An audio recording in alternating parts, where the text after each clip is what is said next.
We have some big breaking news coming in. The crucial meeting between NCP Supremo Sharad Pawar and Prashant Kishore ends. The meeting lasted for about 3 hours. Remember, here we're looking at a possible third.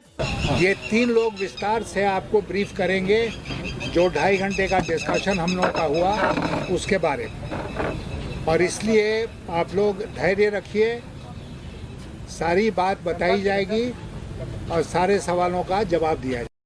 NCP chief Sharad Pawar जब political strategist Prashant Kishor के साथ 2 बार meeting किए तो news में खलबली much गई। इस meeting के बाद खबर आई कि राष्ट्रमंच की बैठक होगी। थर्ड फ्रंट 2018 में अस्तित्व में आई थी, जिसका बनाने का मकसद था नेशनल इश्यूज को हाईलाइट करके एग्जिस्टेंस गवर्नमेंट के ऊपर प्रेशर क्रिएट करना। फिर बाद में 2019 के इलेक्शन में भी हिस्सा लिया था।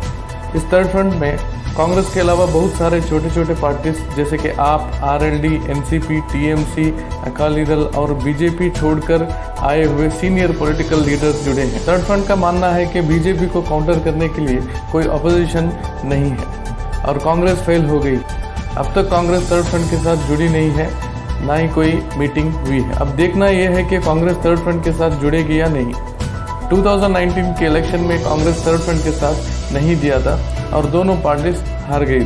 माहौल गरमाया जब 21 जून मंडे को शरद पवार के घर पर थर्ड फ्रंट के लीडर्स इकट्ठा हुए और उस मीटिंग में प्रशांत किशोर भी शामिल हुए तो न्यूज की सुर्खियों में आ गई।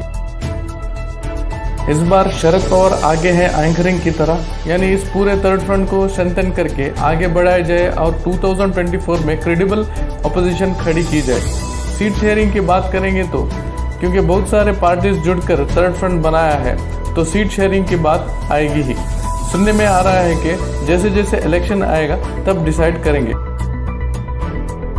प्रशांत किशोर एक पॉलिटिकल स्ट्रैटेजिस्ट 2014 में बीजेपी के साथ थे, 2017 में यूपीए के साथ रहे और वेस्ट बंगाल में दीदी के साथ थे और देश में काफी चर्चित और डिमांड में है। वेस्ट बंगाल की जीत के बाद इनकी इम्पोर्टेंस नेशनल पॉलिटिक्स में काफी ज्यादा बढ़ गई है। प्रशांत किशोर का कहना है थर्ड या फोर्थ फ्रंट से बीजेपी को हराना मुश्किल है, हमें एक क्रेडिबल सेकंड ऑपोजिशन बनाना जरूरी है, विद कांग्रेस हो या विदाउट कांग्रेस। कांग्रेस का मानना है कि थर्ड फ्रंट हमारे बिना नहीं चलेगा, थर्ड फ्रंट को हमारी बहुत जरूरत है। अब सवाल यह है कि क्या 2024 में थर्ड फ्रंट इलेक्शन जीत जाएगी?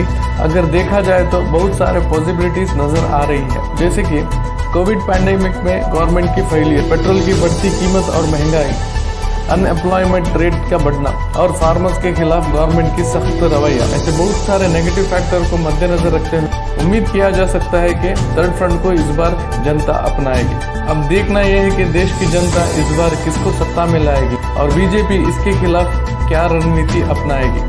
चलो इसी के साथ वीडियो खत्म होती है। ऐसे ही इंटरेस्टिंग वीडियोस के लिए चैनल को सपोर्ट और सब्सक्राइब कीजिए।